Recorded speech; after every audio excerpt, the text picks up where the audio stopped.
With Stop Killing Games reaching its target goal, EA decided to swiftly announce the closure of Anthem for as soon as possible. You heard that right. EA is closing Anthem on the 12th of January 2026. Their reasoning is pretty obvious. Stop Killing Games does not affect any game that is shut down prior to it being passed through the EU, if it is even passed through in the first place. We all can hope. This is not stopping me, and in fact, has shown me a road to follow in the creation of my own Anthem-like co-op looter shooter. I am building my own game, and I want you to come along for the journey, so be sure to share your feedback below. While in college, I developed an early build of this project. Flight system similar to Anthem, without the extra bells and whistles like camera shake. The coolant system was also implemented for maneuvering around, because I wanted to incorporate that system for flight decision and positioning. After working on a small demo, I began work on planning how the game itself will play out properly. So this is the core loop of the game. The open world will be home to various quests, enemies, and world events. It will be where you can gather a multitude of resources for later upgrading your weapon's capability. I am planning 4 zones, which will include different biomes such as a twisted jungle, spiked snow tundras, altered sands, and the disowned. Each biome will have its own unique look, and environmental hazards of course. I don't have much to showcase on the biomes just yet, but each will have different rarities of upgrade resources for the player to acquire, from doing missions, raiding camps, or just from gathering in the region itself. A core focus on my design of the biomes, however, is to ensure each is unique, whilst also utilising your movement capability of flight, to allow you to access hidden locations. Some biomes will be above other biomes, and yes, there will be potential loot behind every waterfall you find. I'm just saying, for all you waterfall lovers. I don't know where I was going with that one. Dungeons will be found all across the world, some hidden and some more clear. There will be mini dungeons with a boss at the end of them, and more difficult major dungeons which will contain several objectives and bosses within. These can be accessed from within the open world, and once discovered, will be added to your map. Dungeons will be the core area of this game for loot acquisition, from commons to mythicals. You'll be able to find all sorts of weapons from within these dungeons. And what if you want more loot, you may ask? Well, look no further than storm breaches. A storm breach is a semi-common event that will happen during your playtime. It will twist the region you are in into a more difficult combat zone. Whilst the storm breach takes place, many enemies will be more powerful, whilst your core objective is to shut the storm breach down. This will be no easy feat, as you must fly up to its core, dodging all the objects it has picked up and are swirling inside. If hit, you'll be sent back down to the ground, where you have to repeat the process again. However, once its core is accessed, you'll be brought to the Sky Isles. Yes, it's a 5th biome, technically. Travelling island to island, you'll face many foes, and once defeating the breach core boss, it will spit you out of the breach and close it for a period of time. The boss is either a boss itself, or it can be a gauntlet, which will be decided at random. Once shut down, it will also boost resource acquisition and the amount of drops given off of all enemies within that region. This incentivizes you to do them anytime they appear, but don't take them for a walk in the park. These breaches are no easy task, and if failed, will spit you out, leaving them inaccessible for a period of time. Stop Killing Games has a goal. That is to ensure you can play your games whenever you want. And I want you to be able to play Dissonance to your heart's content, with your friends or by yourself. The way I'm designing this game is with solo and multiplayer co-op in mind. As a player, you can create a player save and a world save, similar to Terraria and other games. Both are separate. You can bring your player save to your friend's world save, and vice versa. The goal here is to allow you to have easy, drop-in co-op, whilst not being tied to servers like Anthem. You will be able to hold 3 player saves and 3 game saves for you to play whenever you want.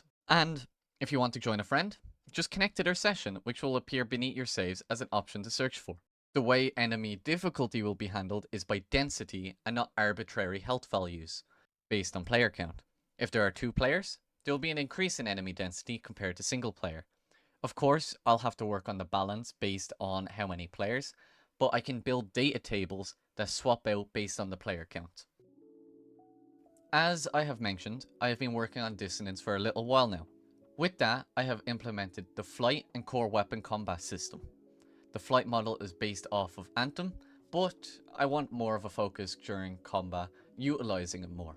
This is where I have added two weapon types: your primary base weapons and a subcategory called shoulder cannons. Primary weapons behave as you expect. You can shoot while hovering, walking, but not flying. However, these shoulder cannons allow you to fire whilst in flight, and also fire while sprinting, but they come with their own drawbacks of a lower magazine size and ammo capacity. These can, of course, be solved through the use of an upgrade bench. Every weapon found begins at level 0, and can be brought up to level 3 by utilising the upgrade bench back at your main base of operations. Upgrades cost weapon parts, which you obtain from dismantling unwanted gear, of course. Each upgrade adds a slot to the weapon, and when you roll your mods, it will slot a new mod into every available slot. If you have a level 3 weapon, for example, it will slot a mod into all 3, overwriting any previous mods you had on that weapon. Each mod roll has a cost attached to it, depending on the perks already present. It will require resources from that associated tier to roll again. For example, if you have a mythic weapon and you roll a mythic perk, it will cost a mythic resource to roll it again. To get the reroll resources, you are required to go to the open world. However, to get the upgrade materials, you need weapons from the dungeon itself, because you have to dismantle them, of course. All while both lanes of activities are boosted by shutting down breaches that occur in the different zones. This is how the game is tied together. The rarity and type of weapon garners what the roll in a slot will be. For example, if it's a railgun, you may get a charge time reduction, while if it is a common weapon, the perk pool is only drawn from the common pool. Do let me know if you have any other ideas for how this system could be further refined, and let me know if you even like this system in the first place. Along with the weapons, I have also redesigned the inventory system from this old layout to the new layout here. Before creating the new UI, I made myself some mock-ups of how it should look, as you can see here, and once I was happy, I implemented them in-game. This is how the current implemented ones look in action. My main goal is ensuring the UI is clear, readable, and accessible on both mouse and controller. For questing, I have built a custom system that can contain various types of quests, whilst also including multiple steps to each quest. A quest can be a chain of investigation, killing, hunting, go to X location, puzzles, and more. With this system, I can build quests efficiently, and a bonus to it is, if you are on the same quest as a friend, your progress will be shared with each other. On your map screen, you'll see your current active quest, the current world objective, whilst having a scroll list of all other quests you have ready to take. It will also inform you on any breaches taking place in the world and when the next one is. It will not tell you the region it occurs in though. Quests will contain rewards such as loot, resources, and player experience. Player experience is not for leveling, but instead will be used in the skill tab. More on that in the next devlog, so be sure to subscribe to not miss out. As I wanted to have a world narrative, I am building the story of the game in the form of codexes/notes, which can be obtained throughout the world as you play. You will also have the occasional NPC dialogue, alongside their respective quests. However, due to only being a solo developer, cinematics will be rather limited. These codexes will be accessible at any time from within the inventory screen, by the way.